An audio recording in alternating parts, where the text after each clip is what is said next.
Today we are making ranch pork chop bites, and the first thing we're gonna do is take 2 pork chops and cut them into bite-sized pieces. I just got done taking Sophia for a walk, and I try to get outside like around the time the sun is setting. It's really good for your sleep and protecting you from blue light in the middle of the night, maybe if you're watching TV, which is something we do. So I was walking Sophia, and I just can't believe it's like 70 degrees in Texas, by the way. The weather was almost perfect. And, I dropped pork chop bite. Okay, we're adding these to a bowl. And she wakes up so smiley, and I was just thinking to myself, like, I can't believe that she's just always smiling. And then I was like giving Anna all the credit because I was like, well, of course, because she's with Anna all day. And I told Anna that, and she didn't believe me. That's what I actually thought. Can you send the Mexican pizza one to me, please? So, are you talking about the Mexican pizza bites where we did the little muffin tin and then we put the hilo chips inside of it, or the actual Mexican pizza? I have a recipe for that as well. Hey, what's good, Guinness? Batty, we are making ranch pork chop bites. All right, we've got 1 sliced, 1 to go. I'll go ahead and show you what we're adding to the bowl. Auburn, if you're not a ranch fan, you can do anything as far as seasonings. So if you like blackened chicken, or if you have chili lime seasoning, you can basically make it however you want. But all right, we're gonna add a tablespoon of avocado oil or melted butter, and then our ranch seasoning. What can you do if you are a vegetarian on keto? If you're doing keto as a vegetarian, I'm just going heavy with the ranch seasoning. And then we're gonna do a little bit of salt. Okay, so we added our ranch seasoning, avocado oil, and salt. Now I'm just going to finish chopping this one up. Maybe add a little paprika? Yeah, we could add some paprika too. That would give it some nice color. Can you share how you tracked your calories? How do we know what amount of calories are needed? So basically what happened is I downloaded the app Keto Diet. Sorry, I've used Keto Diet Tracker, which is a good app, but I used MyFitnessPal this time around, and I downloaded that, and I basically just put in my information and my goals. So I wasn't trying to lose a lot of weight. I think if you're trying to lose like 3 pounds per week or 2 pounds per week or something really intense, and you're not very active, it's gonna give you a calorie limit that's almost always gonna be unsustainable for the average person. So just be mindful of that. Like, I'm very active. I only wanted to lose 0.5 pound per week. So the amount of calories I was allowed to eat was much higher than if I were not active and I were trying to lose 3 pounds per week, which I think if that were the case, I would have given up. Because I get to my limit basically every night, and I'm like right at the edge of being able to sustain this. So that's just a little disclaimer I want to throw in there. I don't think it's for everyone. Keto will regulate your appetite to a good degree and help you get to your goal without worrying about calories or anything. But if you do want to go down that path, that's just a warning I want to give people. It's like, be mindful of how aggressive your goals are, because it might give you a number that's totally unsustainable. And if you try to sustain that and fail, you're going to feel like a failure. And that's not good if you're trying to make positive lifestyle changes and get your life on track. You don't want to do things that are too hard for you to stick to. That's just something I really want to emphasize. If you are a beginner on your health journey and you don't have a history of sticking to diets and you're overweight right now, scale the goals back as much as possible, where you're like motivated enough to keep going, but also realistic enough to stick to. That's a balance everyone needs to find. Hey, what's up, Donna? Do you fast while on keto? I don't do intermittent fasting, but I also make it a point not to overindulge in like keto food if I'm not hungry. So here's the thing that happens when you're doing keto. That if the goal is weight loss, this is a little tiny change you can make that will make weight loss a little bit easier. So you're doing keto or low carb or whatever lifestyle you're living, and there's a lot of just snacks around the house that taste really good. And sometimes I'm not even hungry, but I'll walk over to the pantry and grab a handful of peanuts. If you do that 6 times a day, I've actually done that twice today.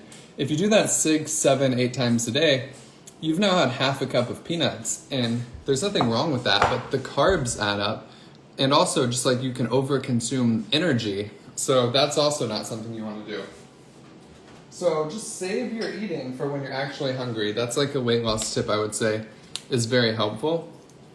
And learn like mindfulness around hunger cues. So if I feel the urge to put something in my mouth, maybe it just tastes really good. Or maybe I'm actually hungry.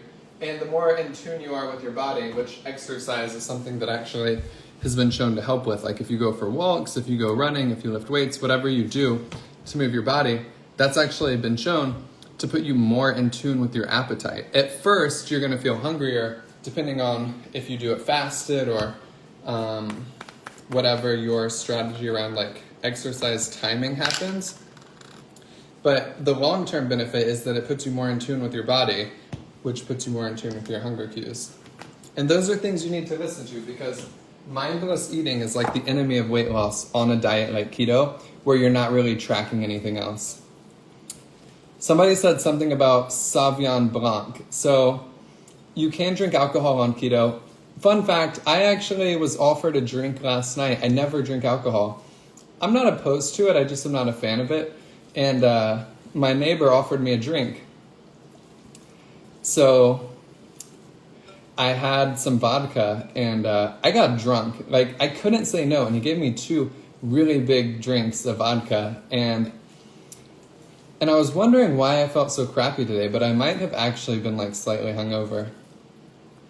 But yeah, you can have like clear liquor on keto, dry wines, light beers, things like that. Okay, so these are very coated. Maybe I'll add a little more.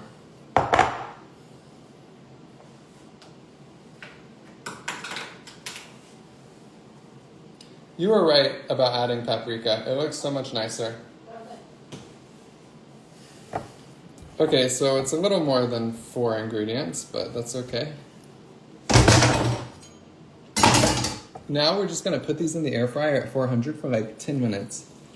I also saw a Smirnoff bottle on one of your videos. I don't think we've ever had Smirnoff, have we?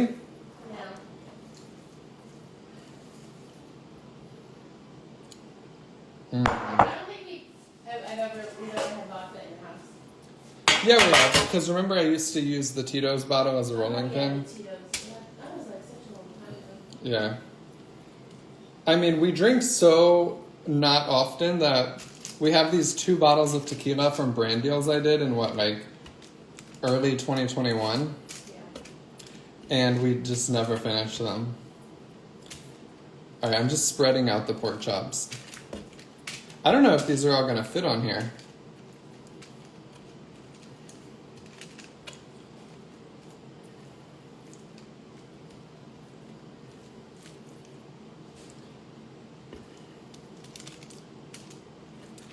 Alright, I'm sorry I'm missing comments. My hand is so dirty, and I have to pull my phone closer, or I have to lean in. And I also can't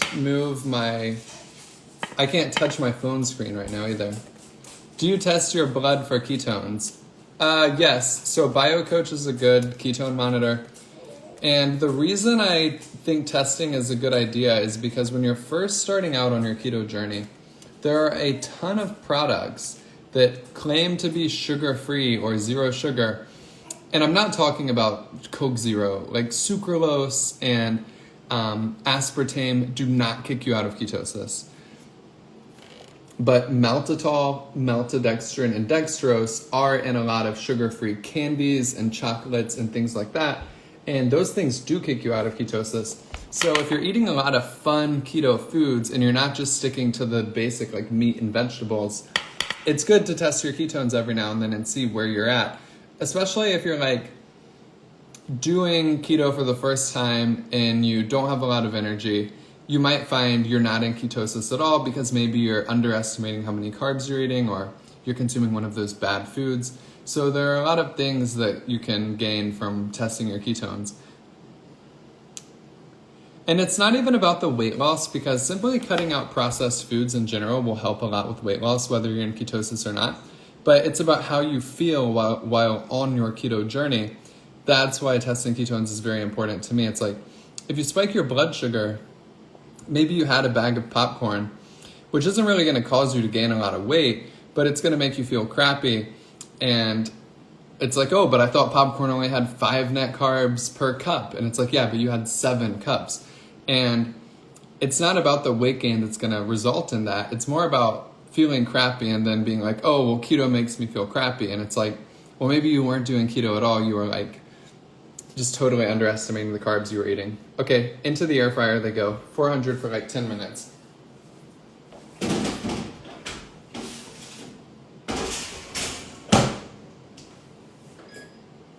And one thing I recently started doing, I'm going to spray it on the counter and then I'll tell you guys, is hand washing dishes as soon as I use them. How is Coke Zero different from Diet Coke? Coke Zero they use sucralose and Diet Coke uses aspartame, neither of which kick you out of ketosis. It's just like both have their downsides and upsides and taste differences, if you can notice the taste difference. So it's really just a personal choice, but neither is going to kick you out of ketosis. Constipation. If you are constipated, get more leafy greens in your diet. That's a huge one, specifically because they have magnesium and fiber. Those are things that help. Speaking of, do you recommend the carnivore diet challenge? Is it similar to keto? It's very similar to keto, because if you're just eating meat, you're basically doing keto. You're in ketosis. But the difference is, I don't think a lot of people will thrive on a carnivore diet. It just like, oh, I have to shoot. Sophia's like bottle washing box is in here, and I don't want to get pork chop hands on it. So the thing about carnivore is, I don't think that everybody is like meant to thrive on an all meat diet, but I think in the short term a lot of people can. And it's like keto, where if you feel amazing on keto, you should do it for the rest of your life. I feel amazing on keto, so I'm going to do it for the rest of my life. But that's not going to be everyone's experience. So if you want to use a lifestyle like that to like speed up the weight loss and get you motivated to transition to a slightly less extreme but also healthy lifestyle, then that's a really good idea too. But carnivore is not for me. I like eating vegetables. I like eating keto desserts, keto bread, stuff like that. And I just don't see myself thriving on a carnivore diet. Okay, I'm gonna do one last rinse of my hands. Wipe this knife off.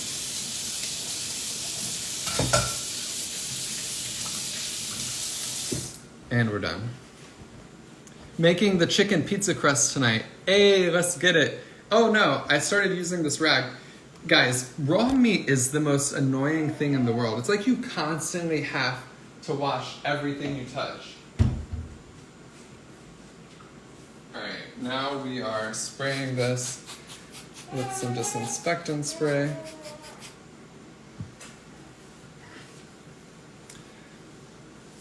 So if I cheat, how do I go back on keto? So you don't have to do anything extreme. All you have to do is just go back to keto. There's no rush to get back into ketosis.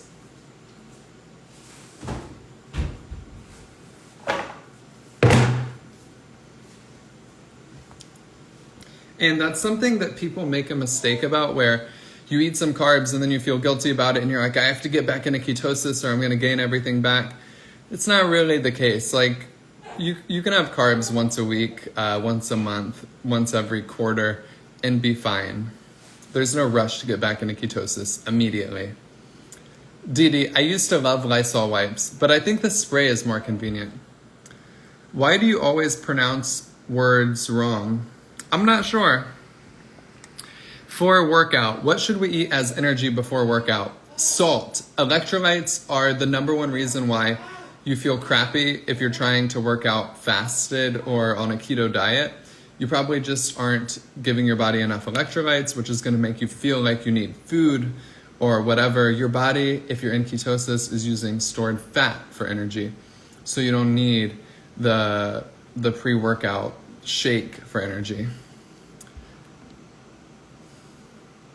Eric, since you've started your journey, have you freaked your body out at all by trying something different? Des, no, not at all. I think that because I'm not doing, do you mean since I started my keto journey or since I started like tracking all of my macros and stuff? Because when I started keto, I think my body was in like shock at the beginning. It was like, what's happening? But that's like everyone's experience. And then when I started tracking, wow, Sophia. Do you guys want to say hi to Sophia? But since I started tracking, I don't think my body has like changed much as far as like how I feel. What's up, Heidi? Hey, thank you, Jess. Yeah, so since my keto journey, I think the most shocking thing about being in ketosis is you have sustained energy throughout the day, which when you're on a higher carb diet, you need breakfast, lunch, and dinner, or else you feel crappy. And on keto, that doesn't happen. That's the most shocking thing you notice when you're doing keto. Is like, I could wait a few hours for lunch and it's not going to ruin my day. Whereas when I was on a high carb diet, it was like all heck would break loose if my lunch got prolonged a few minutes. Didi, I'll show you Sophia now. Hi from Iceland. Hey, shout out to Iceland. All right, here she is.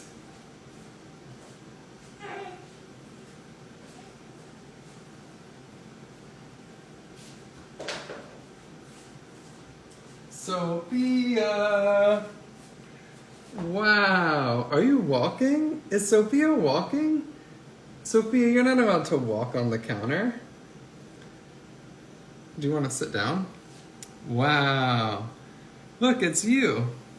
Sophia, it's you. Her favorite toy is like this little mirror. I don't think that's her favorite toy anymore, do you? It's the octopus now, right? She's looking into the sink. What is in the sink, Sophia? Steven, she's getting enormous. It's so crazy holding her. Sophia. She's camera shy today. Usually she loves looking at the phone. Sophia, so many people are calling you cute. Look, Sophia, everyone thinks you're cute. I love you. Oh. You think what? Wow.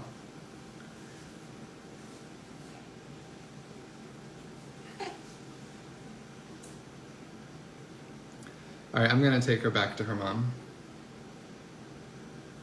Sophia, is this better? She's very chonky. Her cheeks are extremely chonky.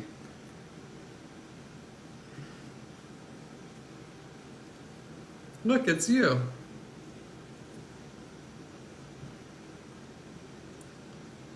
Bree, she is my greatest source of joy in the world.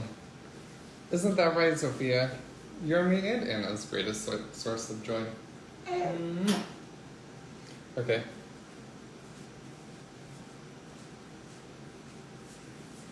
She didn't seem very happy. You can make her smile.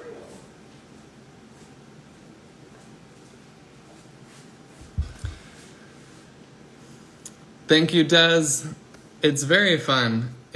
I would say it's very fun because Anna is like so perfect at being a mom. So I get all of like the fun, Sophia.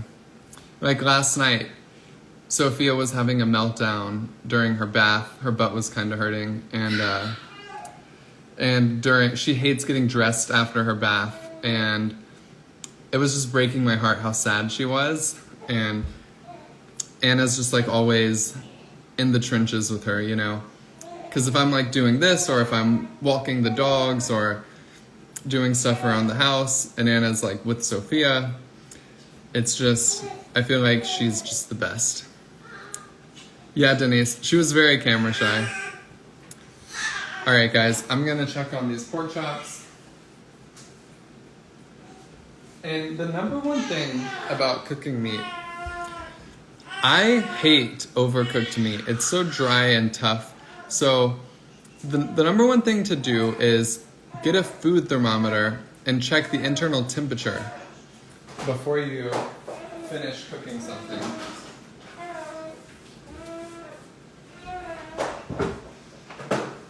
So we're gonna take these out and check the temperature. And I think with pork, is it 145 or 165?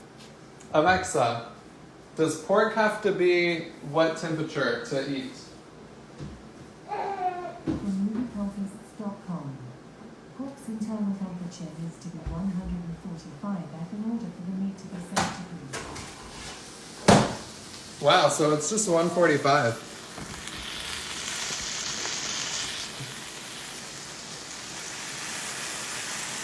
Yummy, yummy.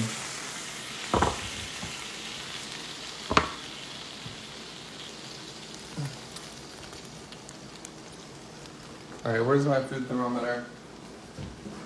I think these are gonna be done.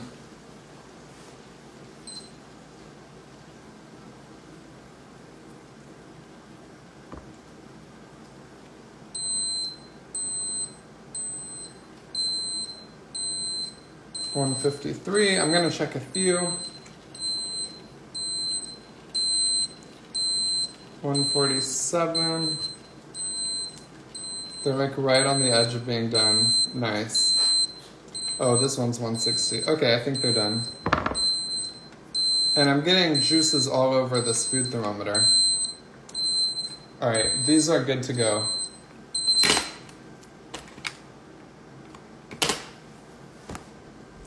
Let's put them on a plate and eat. Candy, they are pork chop ranch bites.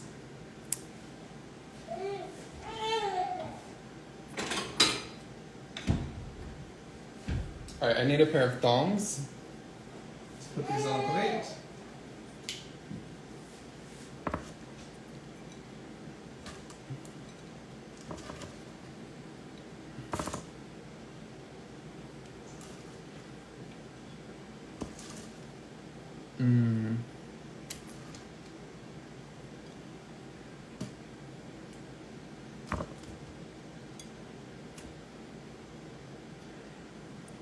Ooh, yeah.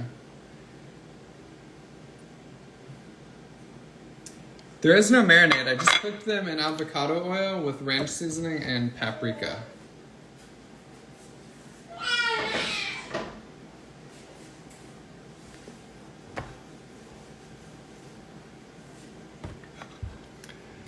All right, the moment of truth.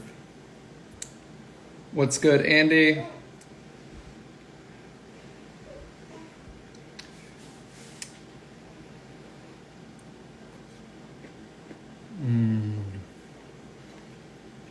Oh my god.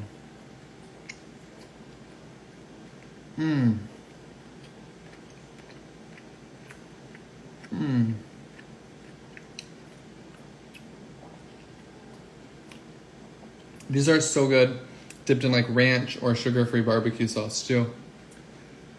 But they're good enough to eat on their own.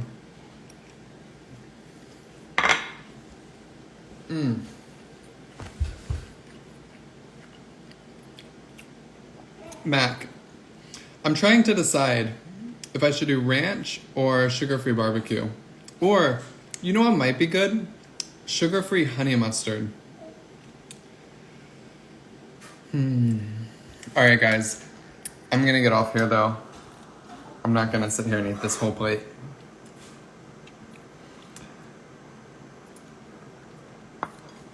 But I will see you guys tomorrow. I love you. I believe in you. Have a blessed rest of your night. The air fryer brand is Ninja, Paige.